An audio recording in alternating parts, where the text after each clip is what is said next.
মানুষের জন্য নয়। ফেসবুকে শেয়ার করে তুমি তো শুধু অন্যদের দৃষ্টি আকর্ষণ করছো। এটা কি সঠিক? তুমি এসব বড়দের মতো কথা বলবে না তো। সবাই যদি জানে আমি রোজা রাখি তাহলে কি এমন ক্ষতি হবে? আল্লাহ আমাদের ইবাদতগুলো কেবল তার জন্য চান, অন্যদের থেকে প্রশংসা পাওয়ার জন্য তো কিছুই করা উচিত নয়। তুমি যদি নিজের সৎ উদ্দেশ্যে রোজা রাখো তবে সেটা আল্লাহই জানবেন, আর তার যথাযথ পুরস্কারও তোমাকে দেবেন। তোমাদের এসব কথা আমি একদম শুনতে চাচ্ছি না। আমি চললাম এখান থেকে। এখানে থাকলে তুমি আমাকে জ্ঞান দিতে দিতে একদম পাগল বানিয়ে ফেলবে। যত সব। এই বলে মিলি সেখান থেকে চলে গেল। আজ 20তম রোজা ছিল। কালকে থেকে রমজানের শেষ 10 দিন শুরু হবে, যা মুসলিমদের জন্য অনেক গুরুত্বপূর্ণ সময়। এই জন্য ইফতারের পরে মাইসা আবারও মিলির কাছে এলো তাকে বোঝাতে। মিলি, রমজানের শেষ 10 দিন আসছে, আর মাত্র 10টা রোজা বাকি আছে। তুমি কি কিছু ভেবেছো? মাইসা, তুমি কি বলো এসব? বলো তো। আমি ভাববো না কেন?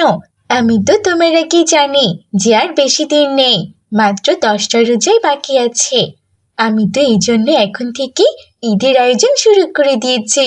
মেহেদি নিব, নতুন জামা বানাবো, সব বন্ধুদের দাওয়াত দিব, বুঝেছো? এইসব কি বলছো মিলি?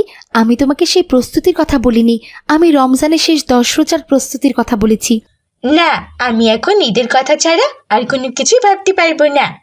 আমি কোথায় কোথায় ঘুরতে যাব সেগুলো নিয়ে আমাকে এখন অনেক ভাবতে হবে। মিলি ও মাইসা কথা বলছিল, এমন সময় সেখানে মাইসার বাবা আব্দুল্লাহ এলো। আসসালামু আলাইকুম। ওয়ালাইকুম আসসালাম। বাবা, তুমি এখানে?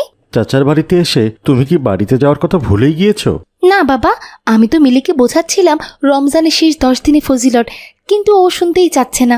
ওহো, মাশাল্লাহ মাশাল্লাহ, সেটা তো ভালো খবর। কিন্তু মিলিমা, এ আমি কি শুনছি? চাচা, আপনি মাইসাকে নিয়ে যান, সে শুধু আমাকে বিরক্ত করে, ফোন চালাতেই দেয় না।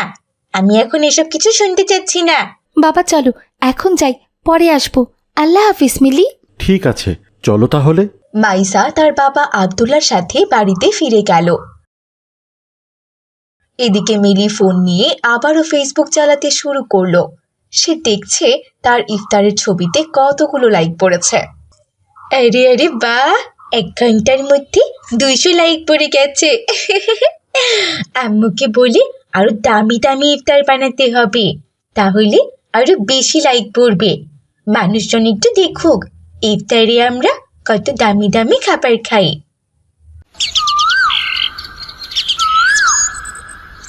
পরের দিন মাইসা আবারও মিলিদের বাড়িতে এলো।